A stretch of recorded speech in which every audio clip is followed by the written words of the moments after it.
तुम्ही तर पालो मागच्या ब्लॉग मध्ये की पोरं कसा राडा करून राहते. चला मग तुम्हाला सांगतो पुढे काय झालं तर भो.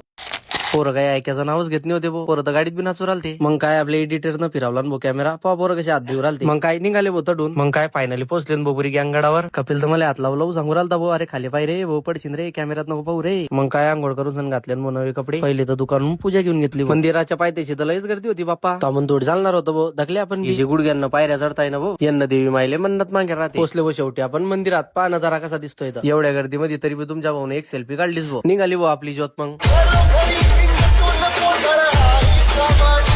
आम्ही येऊन पोचले भो डायरेक्ट देवड्या. कारण रॉकस्टार बँडचे मालक यांच्याकडून नाश्ता होता. बापरे, आपले पोरं तर सगळेच स्वयंपाकी बनून गेले बापा. त्यांनी म्हटलं वारे साईडले करसा नाश्ता खराब. नाश्ता होताच की पोरांना रोडावर मॉल चालू करून टाकला बापा. पहा मग पोरं कसे नाश्ता येतात आपले.